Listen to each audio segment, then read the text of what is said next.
Спасибо, что приобрели мой набор для работы с горячими эмалями. Значит, у нас есть все для того, чтобы начать. И сейчас шаг за шагом я покажу вам, как сделать ваше первое украшение. Пошли.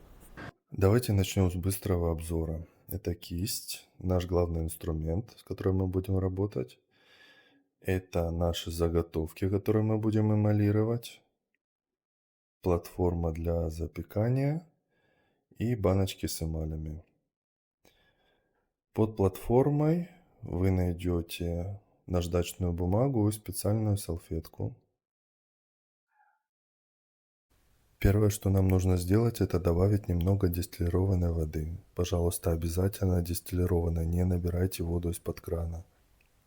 Концентрация примерно вот такая, чтобы вы смогли захватить кистью мокрую эмаль. Теперь начинается один из самых кропотливых процессов. Это накладывание эмали на поверхность металла. Пожалуйста, никуда не спешите. Самое главное, чтобы слой был однородный, тонкий и без пустых участков металла. Не набирайте, пожалуйста, на кисть слишком много эмали, иначе будет сложно распределить ее по поверхности. Перед нанесением эмали любой металл нужно подготавливать, особенно серебро. То есть сначала мы должны отжечь металл, потом сделать протравку и так повторить примерно 3-4 раза, пока на поверхности металла не образуется слой чистого серебра. Не переживайте, я проделал все эти этапы заранее. Когда я закончил с одним цветом, я решил добавить темно-синий. Я люблю смешивать эмали. В этом, в принципе, есть одно из самых главных отличий между холодной эмалью, эпоксидной смолой, будем называть вещи своими именами, и горячей эмалью. Для того, чтобы удалить излишки воды, мы берем салфетку, обычное бумажное полотенце, и прикладываем к поверхности эмали. И вода впитывается. Закрепите наши изделия на стальных иглах, которые идут в комплекте, таким образом, чтобы вы смогли направить пламя горелки на обратную сторону, не на саму эмаль. Теперь начинается самый главный ответственный момент – это запекание эмали. Обратите внимание, что горелка находится в постоянном движении, то есть мы должны прогреть нашу деталь со всех сторон. Еще раз хочу вам напомнить, не направляйте пламя горелки напрямую на эмаль, иначе она сгорит. Внимательно смотрите, сначала эмаль меняет цвет, затем начинает плавиться. И она становится похожей на сахар, наверное, с сахаром я могу сравнить, который растаял на сковородке. Первый слой можно не допечь, потом допечется со вторым и с третьим слоем эмали. Да, лучше его не допечь, чем сжечь и испортить весь результат.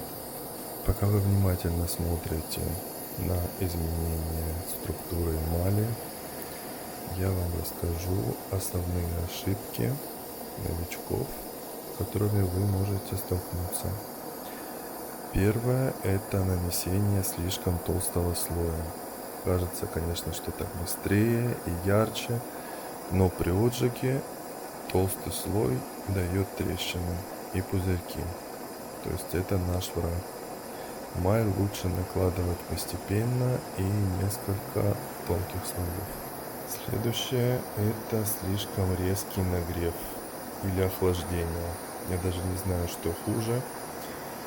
Постарайтесь, пожалуйста, постепенно нагревать изделие и потом также постепенно охлаждать его, то есть чтобы в помещении не было сквозняков.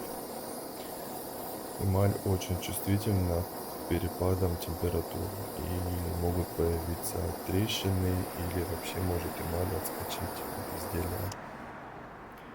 Ну и, конечно, самое основное – это неравномерное распределение порошка эмали. И после отжига это выглядит как пятна и разводы вместо ровного цвета. После того, как наша заготовка остыла, повторите все наши действия, все наши шаги. То есть нанесите второй слой эмали.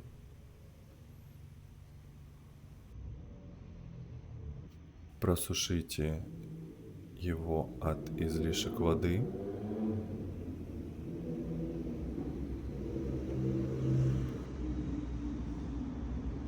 Видите, здесь салфетка захватила часть эмали, но это не страшно. Мы можем внести правку прямо на платформе, аккуратно кистью. И опять запекание эмали. На самом деле мой любимый процесс, когда будет виден наш конечный результат. Когда мы начинаем нагревать эмаль, она сначала тускнеет. Потом частицы начинают плавиться, и поверхность становится как бы влажной. Она как будто покрывается тонким слоем росы. Постепенно она выравнивается и превращается в гладкий стекловидный слой. Вот именно в этот момент нужно остановиться. Поверхность должна быть ровной и чистой. Пока эмаль горячая, она почти бесцветная. То есть вы не ждите моментального цвета. Но по мере остывания проявляется ее настоящий оттенок. Именно тогда и рождается ее глубина и прозрачность. Я советую вам несколько раз пересмотреть именно участок видео, где происходит запекание эмали, чтобы вы поняли, когда вам нужно остановиться.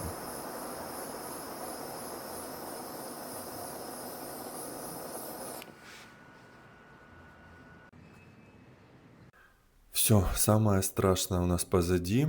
Заключительный этап — это обработка нашей сережки. Теперь ее можно называть сережкой, не просто заготовка. Будем обрабатывать ее наждачкой, которая есть у нас в наборе. Вы можете делать круговые движения, можете делать вдоль или поперек, создавая текстуру на ваш вкус. После этого возьмите салфетку, она предназначена специально для серебра,